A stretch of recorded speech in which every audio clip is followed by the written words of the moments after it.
Hi guys, welcome back to my channel. I hope you all are doing super great. So आज इस video में हम देखने वाले हैं कि हमें किस तरीके से अपना रिज्यूमे बनाना चाहिए सो दैट हमारा जो रिज्यूमे है वो रिजेक्ट ना हो एंड साथ में ही हमें मैक्सिमम जॉब अपॉर्चुनिटीज मिल सके। But before starting just a small request, यदि आप इस चैनल पर नए हैं तो please subscribe to my channel and also press the bell icon. And one more thing guys, मैं ये कभी अपने वीडियोस में नहीं बोलती हूँ बट आई गेस आज ये बोलना थोड़ा सा इम्पोर्टेंट है कि आज का वीडियो आई वांट कि आप लोग बिना स्किप किए पूरा देखें, क्योंकि आज इस वीडियो में हम वो हर एक छोटी से छोटी डिटेल डिस्कस करने वाले हैं जो कि अच्छे रिज्यूमे के लिए इम्पोर्टेंट है। एंड आई डोंट वांट कि आप लोग छोटी सी भी इंफॉर्मेशन जो कि बहुत ज़्यादा इंपॉर्टेंट हो सकती है वो मिस करें। सो अब आई गेस बिना टाइम वेस्ट के हम सीधे स्टार्ट करते हैं। ओके, सो रिज्यूमे होता क्या है? रिज्यूमे एक ऐसा पीस ऑफ पेपर है या फिर मैं कहूँ तो एक ऐसा डॉक्यूमेंट है जिसमें हम अपनी प्रोफेशनल लाइफ की सारी समरी लिख देते हैं। फॉर एग्जाम्पल, हमें कौन कौन सी स्किल्स आती है, हमने कहाँ कहाँ काम किया हुआ है, हमारा एक्सपीरियंस क्या है, हमने कहाँ से पढ़ाई की है, etcetera etcetera. And based on this piece of paper जो हमारे हायरिंग पार्टनर्स होते हैं, रिक्रूटर्स होते हैं, वो हमें जज करते हैं कि क्या हम एक डिजर्विंग कैंडिडेट हैं या नहीं। ठीक है, एंड या तो वो हमें एक इंटरव्यू की अपॉर्चुनिटी दे देते हैं हमारा रिज्यूमे सिलेक्ट करके, या फिर वो हमें सीधे डायरेक्टली रिजेक्ट कर देता है।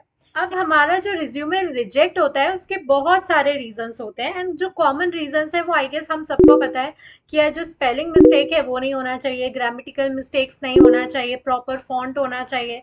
ठीक है, लेकिन जो मेजर रीजन होता है जिसकी वजह से मोस्ट ऑफ द रिज्यूमेज जो है वो रिजेक्ट हो जाते हैं, that is known as ATS. So अब ये एटीएस होता क्या है? एटीएस का फुल फॉर्म होता है एप्लीकेशन ट्रैकिंग सिस्टम। ठीक है, अब ये एप्लीकेशन ट्रैकिंग सिस्टम या फिर एटीएस है क्या? सो बेसिकली होता क्या है, जो कंपनीज होती हैं वो जॉब ओपनिंग्स निकालती है एंड हर एक जॉब ओपनिंग के लिए hundreds of thousands of applicants apply करते हैं। एंड इतने सारे रिज्यूमे एक ह्यूमन रिक्रूटर्स के थ्रू पढ़ना with in a limited time frame possible नहीं होता है।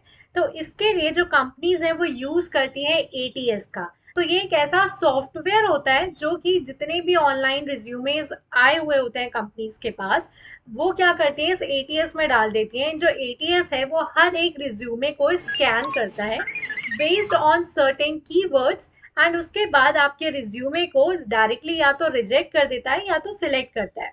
But you guys won't believe कि 100% रिज्यूमेज में से जो एटीएस होता है वो सिर्फ 25% रिज्यूमेज को सिलेक्ट करता है एंड बाकी के 75% रिज्यूमे हमारे डायरेक्टली रिजेक्ट हो जाते हैं। एंड इसके बाद भी जो 25% रिज्यूमे एटीएस के थ्रू सिलेक्ट हुए होते हैं वो जाते हैं हमारे ह्यूमन रिक्रूटर्स के पास, एचआरस के पास। उसके बाद ये जो ह्यूमन रिक्रूटर्स होते हैं या एचआरस होते हैं वो हमारे रिज्यूमेस को स्कैन करते हैं, देखते हैं, पढ़ते हैं, एंड उसके बाद हमें इंटरव्यू के कॉल्स आते हैं। सो हमारा सबसे पहला एम जो होना चाहिए वो ये होना चाहिए कि हमारा जो रिज्यूमे है वो एटलीस्ट एटीएस से पास हो जाए, एटीएस के थ्रू सिलेक्ट हो जाए। सो आज इस वीडियो में हम एटीएस फ्रेंडली रिज्यूमे बनाना ही सीखने वाले हैं। ठीक है, अब एटीएस फ्रेंडली रिज्यूमे बनाना है तो उसके लिए हमें ये जानना होगा कि जो एटीएस है वो किस तरीके से वर्क करता है। सो बेसिकली एटीएस करता क्या है, जितनी भी ऑनलाइन अप्लाइड रिज्यूमेज है उसको वो स्कैन करता है। ठीक है, and during the scanning process वो क्या करता है, कुछ ऐसे कीवर्ड्स या इंपॉर्टेंट वर्ड्स, स्किल्स, ऐसी चीजें वो ढूंढता है। एंड जितने ज़्यादा उसको रिक्वायर्ड कीवर्ड्स मिलते हैं, स्किल्स मिलते हैं, उतने ज़्यादा चांसेस हो जाते हैं कि आपका जो रिज्यूमे है वो सिलेक्ट होगा। अब लेकिन हमें कैसे पता चलेगा कि जो एटीएस है वो स्कैनिंग के थ्रू कौन से कीवर्ड्स ढूंढ रहा है या कौन से स्किल्स ढूंढ रहा है? सो इसका जो सबसे बेस्ट सोल्यूशन है वो है जॉब डिस्क्रिप्शन। सो आप लोग ने देखा होगा कि जब कभी भी जॉब ओपनिंग्स होती हैं तो साथ में ही उस जॉब का डिस्क्रिप्शन दिया होता है। सो आप लोगों को करना क्या है, उस जॉब डिस्क्रिप्शन को बहुत अच्छी तरीके से पढ़ना है। उस जॉब डिस्क्रिप्शन में से जितने भी इंपॉर्टेंट कीवर्ड्स आप लोगों को दिख रहे हैं, फॉर एग्जांपल लीडरशिप हो गया, टीम मैनेजमेंट हो गया, या फिर जितनी इंपॉर्टेंट स्किल्स दिख रही हैं, जावा स्क्रिप्ट हो गया, रिएक्ट हो गया, डेवॉप्स हो गया, ये सारी चीज़ें, सारे कीवर्ड्स आप लोगों को क्या कर लेने हैं, ये सारे कीवर्ड्स आप लोगों को नोट डाउन कर लेने हैं। एंड उसके बाद आप लोगों को ये सारे कीवर्ड्स, सारे skill sets, in fact I would say कि जो location, preferred location job description में दी गई है, आप लोग वही अगर जॉब डिस्क्रिप्शन डालेंगे तो भी आपके जो चांसेस हैं वो थोड़े से और इंक्रीज हो जाते हैं। ठीक है, एटीएस के थ्रू आपका जो रिज्यूमे है वो सिलेक्ट होने में। सो आप लोगों को ये सारे कीवर्ड्स कलेक्ट करके अपने रिज्यूमे में भर दें। सो इससे क्या होगा, जब एटीएस आपका रिज्यूमे स्कैन करेगा, उसे जब ये सारे कीवर्ड्स मिलेंगे तो आपका जो रिज्यूमे है वो सिलेक्ट होने के चांसेस बहुत ज्यादा इंक्रीज हो जाएंगे। This is the first point. ATS friendly resume बनाने के लिए आप लोगों को आइडेंटिफाई करना है important keywords, skills, location and ये सारी चीजें आप लोगों को अपने रिज्यूमे में ऐड कर देनी है। अब एटीएस फ्रेंडली रिज्यूमे बनाने के लिए सेकेंड पॉइंट का जो आप लोगों को ध्यान रखना है, that is selection of your resume format. अब आपका जो रिज्यूमे है उसका फॉर्मेट बहुत ज्यादा सिंपल होना चाहिए।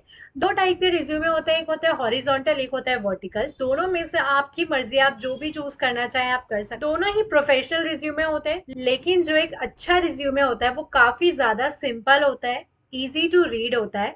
ठीक है, इसलिए आई वुड सजेस्ट कि आप जब भी रिज्यूमे का फॉर्मेट सिलेक्ट करें उसके लिए आप गूगल डॉक्स को प्रेफर कर सकते हैं। ठीक है, इसमें क्या है, पहली चीज तो ये फ्री है।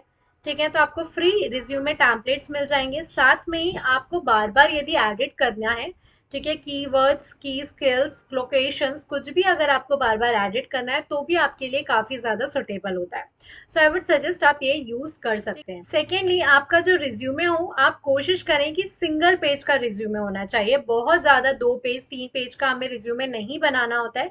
हमेशा प्रेफर करें कि आपकी जितनी भी डिटेल्स हैं वो सिर्फ एक सिंगल पेज में आ जाए। उसके बाद आप लोगों को ध्यान रखना है, जो आपका रिज्यूमे है उसका जो फॉन्ट कलर है या तो वो ब्लैक हो या तो ब्लू हो, या तो आप दोनों ही अपने रिज्यूमे में ऐड कर सकते हैं। ब्लैक एंड ब्लू ये दोनों ही प्रोफेशनल कलर्स माने जाते हैं एंड साथ में ही एटीएस को ये रीड करने में इजी होते हैं। सो आई गेस आप लोग इन दोनों में से कोई भी कलर यूज कर सकते हैं। एंड साथ में ही जो फॉन्ट सिलेक्शन है, ठीक है, आपके रिज्यूमे का वो बहुत ज्यादा सिंपल होना चाहिए। सो फॉर दैट आप टाइम्स न्यू रोमन या फिर एरियल ऐसे कुछ सिंपल फॉन्ट्स का यूज कर सकते हैं। ये ऐसी फॉन्ट्स यूज करना जो सिंपल है, इजी टू रीड है, ये थोड़ी सी सेफ चॉइस हो जाती है हमारे। सो अब आता है थर्ड इंपॉर्टेंट पॉइंट जिसका हमें ध्यान रखना है, that is how to write our resume sections. ठीक है, सो फर्स्ट स्टेप में हमने क्या किया, हमने कीवर्ड सिलेक्ट कर लिया और उसकी लिस्ट बना ली। सेकेंड पॉइंट में हमने क्या किया, जो रिज्यूमे है उसका फॉर्मेट डिसाइड कर लिया, कलर डिसाइड कर लिया, सारी चीजें डिसाइड कर ली। सो फाइनली जो थर्ड पॉइंट है उसमें हमें इन सारी इंफॉर्मेशन का यूज करके हमें अपना रिज्यूमे बनाना। अब जो हमारा रिज्यूमे होता है उसमें कुछ section, that is header, work experience, skills, education, ये सारे जो टॉपिक्स होते हैं, ये सारे जो सेक्शंस होते हैं वो इम्पोर्टेंट होते हैं एंड मैंडेटरी होते हैं। साथ में आप चाहें तो कुछ optional section, that is your achievements, hobbies, ये सारे जो सेक्शंस है वो ऑप्शनल होते हैं। आप चाहें तो इसे ऐड कर सकते हैं, चाहे तो आप इसे अवॉइड भी कर सकते हैं। ओके, सो अब आपके जो रिज्यूमे के सेक्शंस हैं, आपके रिज्यूमे का जो स्ट्रक्चर है वो डिपेंड करेगा इस बात पे कि क्या आप एक एक्सपीरियंस्ड हैं या फिर आप एक फ्रेशर। ठीक है, सो आज हम इन दोनों के ही बारे में बात करेंगे। सब जो हमारा रिज्यूमे होता है उसके कुछ इंपॉर्टेंट सेक्शंस होते हैं, हम सारे सेक्शंस को वन बाय वन करके देखते हैं। सबसे पहले आता है हमारा हेडर। ठीक है, अब ये जो हेडर होता है वो बोथ एक्सपीरियंस्ड एंड फ्रेशर दोनों के लिए इंपॉर्टेंट होता है।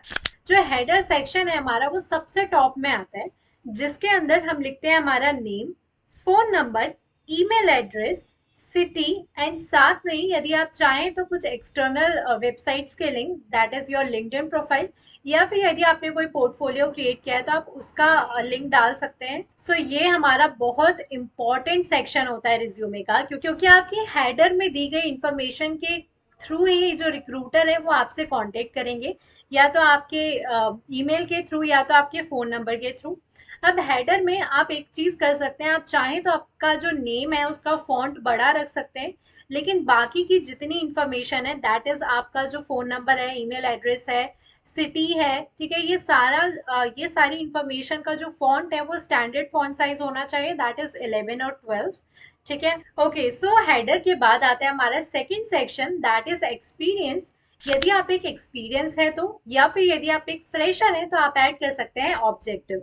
ठीक है, सो सबसे पहले हम देखते हैं, यदि आप एक एक्सपीरियंस्ड हैं तो आपको ऐड करना है एक्सपीरियंस का सेक्शन। अब इस सेक्शन में आपको आपके जितने भी एक्सपीरियंस है, फॉर एग्जांपल यदि आप अभी रिसेंटली जिस कंपनी में, फॉर एग्जांपल एक्सेंचर में, सो आपको एक्सेंचर से रिलेटेड अपना एक्सपीरियंस लिखना है। उसके पहले अगर आप इन्फोसिस में थे तो एक्सेंचर के नीचे आप इन्फोसिस का लिखेंगे, एंड इन्फोसिस के पहले अगर आप किसी में थे तो आपको बेसिकली न्यू से ओल्ड के फॉर्म में ये सारी इंफॉर्मेशन लिखना है। एंड इस सेक्शन में आप लोगों को सारी इंफॉर्मेशन लिखनी है अपने एक्सपीरियंस से रिलेटेड, दैट इज आपका जॉब टाइटल, आपकी कंपनी का नाम, आपने किस डेट्स में इन कंपनियों में काम किया है, आपको वो भी प्रोवाइड करना है। एंड साथ में ही आपकी उस कंपनी में क्या पोजीशन थी, आपको वो भी मेंशन करना चाहिए, ठीक है। एंड जितना हो सके इस सेक्शन में आप कीवर्ड्स का यूज कीजिए, एक्शन वर्ड्स का यूज कीजिए, एंड स्पेशली जो भी कीवर्ड्स हमारे जॉब डिस्क्रिप्शन में मेंशन है आप वो भर भर के अपने एक्सपीरियंस वाले सेक्शन में डाल सकते हैं। इससे आपका जो एटीएस के थ्रू रिज्यूमे स्कैन होगा उसमें पास होने के चांसेस थोड़े से बढ़ जाएंगे। अब बात करते हैं हम अपने फ्रेशर्स की, क्योंकि ऑब्वियसली बात है आप फ्रेशर हैं, आपके पास एक्सपीरियंस नहीं है, सो आप सेकेंड सेक्शन डाल सकते हैं रिज्यूमे ऑब्जेक्टिव। इस सेक्शन में आप लोगों को अपने एक या दो सेंटेंसेस में क्या प्रोफेशनल गोल्स हैं आप लोगों के वो डिफाइन करना है।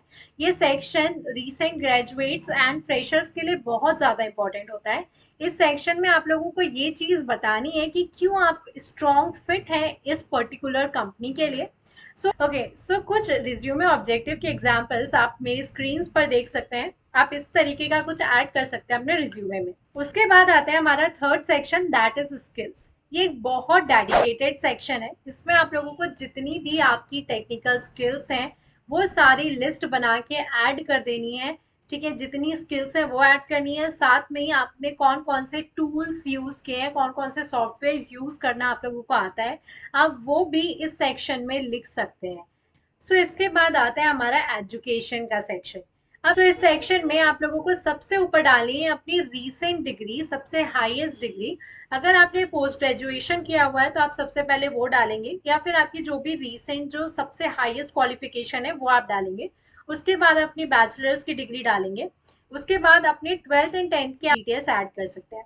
अब जो बेसिकली इस सेक्शन में आप लोगों को अपने इंस्टीट्यूट का नाम ऐड करना होता है एंड पासिंग ईयर्स ऐड करना होता है। ये बिल्कुल भी ज़रूरी नहीं है कि आप लोगों को अपने मार्क्स या अपने परसेंटेज इस सेक्शन में ऐड करना है, लेकिन यदि आप एकदम एक्सेप्शनल स्टूडेंट रहे हैं एंड आपने काफ़ी अच्छा स्कोर किया है तो आप अपने परसेंटेज भी इस सेक्शन में ऐड कर सकते हैं। अभी तक जितने भी सेक्शंस की हमने बात की है वो थे हमारे इम्पोर्टेंट एंड मैंडेटरी सेक्शंस। इसके बाद कुछ सेक्शंस ऐसे होते हैं जो ऑप्शनल्स होते हैं, आप चाहें तो इन्हें ऐड कर सकते हैं या आप चाहें तो इन्हें स्किप कर सकते हैं। ऐसा ही एक सेक्शन होता है हमारा सर्टिफिकेशंस का। यदि आपके पास कुछ बहुत एक्सेप्शनल और आउटस्टैंडिंग सर्टिफिकेशन है तो आई वुड सजेस्ट कि आपको वो रिज्यूमे में ऐड करना चाहिए। लेकिन सर्टिफिकेशन सेक्शन को ऐड करते टाइम आप लोगों को ध्यान रखना है, आपको सर्टिफिकेट का नाम लिखना है, आपको किसके थ्रू वो सर्टिफिकेट मिला है, यानी कि अगर आपको किसी इंस्टीट्यूट ने वो सर्टिफिकेट दिया है तो उसका नाम आपको मेंशन करना है, किस डेट पे मिला है आपको वो डेट मेंशन करना है, और अगर उस सर्टिफिकेशन की कोई एक्सपायरी डेट है तो आप वो भी मेंशन कर सकते हैं। उसके बाद एक सेक्शन होता है which is also optional, that is hobbies. यदि आप किसी चीज़ में बहुत अच्छे हैं, आपको लगता है कि आप बहुत अच्छा गाना गाते हैं या आपकी कोई अचीवमेंट्स हैं, तो आप ये सारे सेक्शंस भी ऐड कर सकते हैं।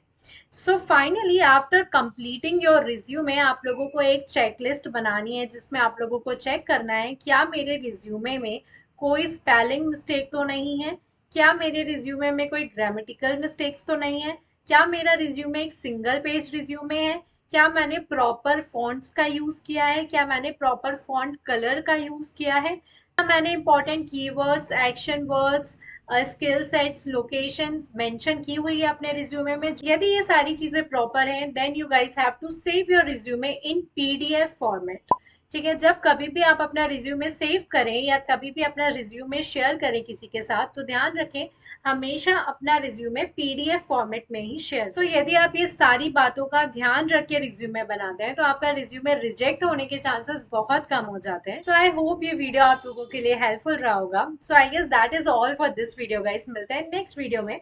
बट बिफोर लिविंग यदि आप इस चैनल पर नए हैं तो please subscribe to my channel and also यदि आप इस चैनल से थोड़ा भी कुछ सीख रहे हैं तो please like the video and also comment your genuine feedback. Thank you guys for watching.